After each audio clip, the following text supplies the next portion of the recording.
আমাদের বলছিলাম বাবা মনে আছে, অপমৃত্যু হলে কি হয়? অপমৃত্যুর গতি হয় না। এই জন্য তোমাদের যারা সন্তান সন্ততি আসছে, জন্মলগ্নে শুরু করে যেদিন জন্ম হবে সেদিন থেকে শুরু করে যে কোনো একদিন তার কর্ণে নিলাম না বাবার কর্ম। তা যদি না হয় সে পিতা পিতা নয়, পিতা হলো সত্য, মাতা হলো বন্ধু না, মাতা হলো সত্য। আজকে তার বিদেহী আত্মার জন্য একমাত্র ভগবত ছাড়া, একমাত্র হরি কথা ছাড়া, একমাত্র সাধুগুরু বৈষ্ণব ছাড়া, সাধুগুরু বৈষ্ণব আশীর্বাদ ছাড়া এই মোহমায়ের বন্ধন, ওর বিদেহী আত্মার যে মুক্তি হবে না, এই মুক্তি হবে না।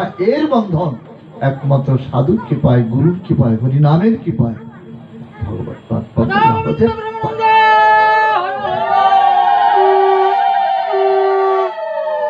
একটু বলি বাবা, এই অন্তত বিদেহী আত্মাটা বাবা, গুরু জ্ঞানের কথা কি আমাদের হয়েছে? একটু ভালো লাগলো গুরু কথাটা। আমারও গুরু ভক্তি হয় না, গুরু কোন বস্তু আমিও চিনতে পারি না। আমার না হয় হোক, তোমাদের সকলেই হোক। এই যে বিদেহী আত্মা যদি অপমৃত্যু হয়, অপমৃত্যু আত্মার একমাত্র ভাগবত সপ্তাহ ছাড়া, ভাগবত সপ্তাহ মানে 7 দিন ভাগবত পাঠ হবে। সকালে তার পারায়ণ হবে, শ্লোকগুলো পাঠ হবে যেমন গীতা পারায়ণ হয়, আর সন্ধ্যা থেকে 4 ঘন্টা পর্যন্ত তার সেই ব্যাখ্যাটা হবে। আর 4টে বংশদণ্ড পোতা হবে। বংশদণ্ড মানে বুঝি তো, বাঁশ গিট অবস্থা, 4টে বাঁশ এরকম 4 হাত লম্বা, তার প্রত্যেকটা বাঁশের গিট থাকবে। এইভাবে 4 কোণায় 4টে বংশদণ্ড পোতা হবে। কদলী বৃক্ষ থাকবে, ঘট পাতা হবে, অমরছাদ থাকবে, আমের পল্লব থাকবে, অগুরে চন্দন সোয়া দিয়ে, মানে দৃষ্টান্ত দিচ্ছি তার বিধি যাত্রার জন্য। মনে করে এটা হবে। তারপরে সাধুগুরু বৈষ্ণব বসবেন, ভালো একজন পাঠক, তিনি পাঠ করবেন 7 দিন। এবং ওই বিদেহী আত্মা সেখানে তাকে আহ্বান করবেন। সে আহ্বান করলে যেখানে সেখানে বসতে পারবে না। পাপী আত্মা, বিদেহী আত্মা, যে আত্মা গতি হয় না, সেই আত্মাগুলো, সেই আত্মাটা বসবে বংশদণ্ডের ভিতরে। আত্মা যেখানে সেখানে যেতে পারে। এই গোকর্ণ ছিলেন ধুন্দুলি ভাই। ওই ব্যক্তি মহাপাপী ছিলেন, বাবাকে হত্যা করেছেন, মাকে হত্যা করেছেন।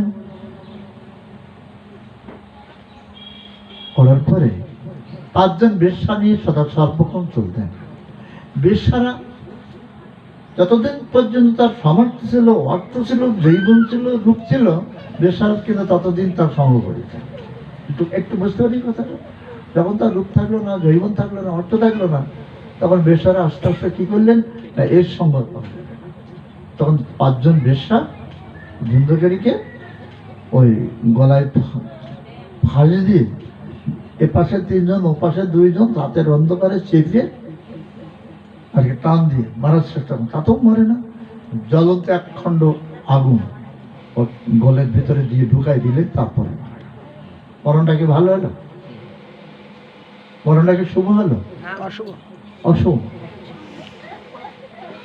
আর এই ব্যক্তি যে এই কায়দা মরলো, বেশ্যারা মারলো, আর ও মেরেছে ওর মাকে ওই কায়দায়, ওর বাবাকে মেরে ধরে তাড়াই দিয়েছে। এর মৃত্যু এইভাবে হওয়ার পরে যখন গোকর্ণ বাড়ির থেকে চলে গেল, শুনলেন যে তার ভাই ধুন্দুলি এইভাবে মারা গেছে। তখন গয়া যায়, পিণ্ড দিল। অপমৃত্যু হয়েছে, পিণ্ড দিয়ে তখন বাড়িতে আসলেন। অন্ধকার, কেউ নেই, মধ্যরাত্রে ভয় দেখাচ্ছে। কখনো শিয়াল, কখনো কুকুর, কখনো বাঘ, বিভিন্ন ভয় দেখাচ্ছে। ভয় চিন্তা করে, কে তুই? তখন বলছে, গোকর্ণ আমি তোর ভাই। তো যে তোর জন্য তুমি গয়ায় পিণ্ড দিলাম, তাহলে তুমি 100বার গয়ায় পিণ্ড দিলেও গয়ায় আমার উদ্ধার হবে না, গয়ায় উদ্ধার হবে না। বলে গয়ায় উদ্ধার হবে না? গয়ায় তো মহাপাপী, যত রকম পাপী গয়ায় উদ্ধার হয়, তাহলে আমার উদ্ধার হয়নি, আর হবে না। তুমি অন্য কোনো ব্যবস্থা করো ভাই। যা 2-4 ঘন্টা লাগে আমি 5-7 মিনিটের ভিতরে শুধু আলোচনা। তারপরে নিশি প্রভাত হয়ে গেল, বলে তখন সূর্যদেবকে উনি আরাধনা করতে লাগলেন। সূর্য তখন উদয় হয়েছে কিন্তু আর অস্তরে যেতে পারছে না। সূর্য তখন এমনভাবে মন্ত্র দিয়ে এমনভাবে সাধন করে গোকর্ণ সাধনা করছে, সূর্যদেব আর যেতে পারছে না। তখন সূর্যদেব সঙ্গে এসে নেমে বলছেন, বলো গোকর্ণ কি চাও তুমি?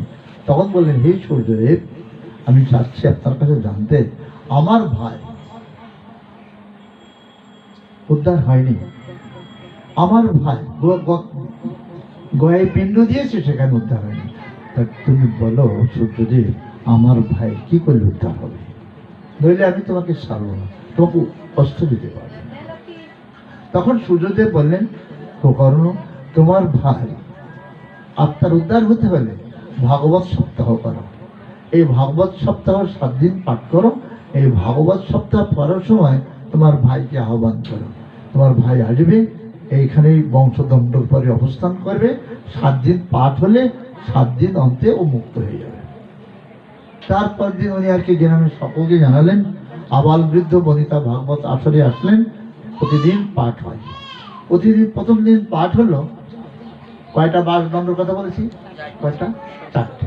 গীত পূর্ণ বাস প্রতিদিন পাঠ হয়। পাঠ অন্তে একটা করে বাসের গীত দুম করে ফুটে ওঠে। এইভাবে 7 দিন পাঠ হয়। 7 দিন পাঠের অন্তিম লগ্নে একটা করে গীত ফুটতে ফুটতে 7টা বাস বংশদণ্ডের গীত ফুটে গেল। আর তার গোকর্ণের ভাই হাতে কর্ণে অপূর্ব অলঙ্কারে মালা তিলকে সুশোভিত হয়ে সামনে দাঁড়ালেন। ভাই, তোমার মুখে ভাগবত পাঠ শ্রবণ করে আমার জন্য যে আমি যে মহাপাপী ছিলাম, আমার যে অপমৃত্যু হয়েছিল, তার থেকে মুক্ত হয়ে আমি আজকে এখানে দিব্য একটা দেহ লাভ করেছি। সঙ্গে সঙ্গে ভগবানের ধাম থেকে একখানা পুষ্প রথ চলে আসলো। কাকে নিয়ে জন্য? ধুন্দুলিকে, সে গোকর্ণর ভাইকে নিতে আসলো। কথা কি বুঝতে? গয়ায় দিয়েও যার, পিণ্ড দিয়েও যার, আর তার উদ্ধার হয়নি, অপমৃত্যু কথা। এই বেটারও তো অপমৃত্যু হয়েছে, এই জন্য কথাগুলো বলছে। তখন 4 জন বিষ্ণুদূত, বিষ্ণু ভগবানের পার্ষদ, সুন্দর একখানা রথ নিয়ে তখন সামনে দাঁড়াচ্ছে। বলছে, গোকর্ণ বলছে, আপনারা কাকে নিতে যাচ্ছেন? তাহলে তোমার ভাই ধুন্দুলিকে। ধুন্দুলি, আসো, ওঠো। তখন বলছেন, হে মহাত্মা, আপনার ভাইকে আজ 7 দিন ধরে ভাগবত পাঠ করেছেন। 7 দিন ভাগবত পাঠ করে তার আত্মা ভগবতমুখী হয়েছে, তার কোনো পাপের লেশ নাই। এখন 7 দিন পাঠ শ্রবণ করে তার জন্য সাক্ষাৎ ভগবান বিষ্ণু আমাদের 4 জনকে পাঠাইছে ওকে নিতে। তুমি এসো আমাদের রথে ওঠো। যে পাঠ শুনেছে তার কণ্ঠে মালা, কপালে তিলক, চোখে জল, নামশ্রু বিকলিত হচ্ছে। যখন গোকর্ণের ভাই রথ উঠছে, গোকর্ণ তখন বলছেন, হে বিষ্ণু দুর্গণ, পাঠ শুনছে গ্রামের লোক, বহু লোক, লোকারণ্য, এমনকি কুকুর পর্যন্ত, বনের পশু পাখি পর্যন্ত ওখানে ভাগবত শুনতে এসেছিলেন। আর 4টে বংশদণ্ডের কথা আপনারা শুনেছেন। পরিণামে কি না হবার তাও হয়। বলে আপনারা একটু দাঁড়ান, হে ভগবানের পার্ষদ 4 জন, আমি 2টি কথা আপনাদের বলবো।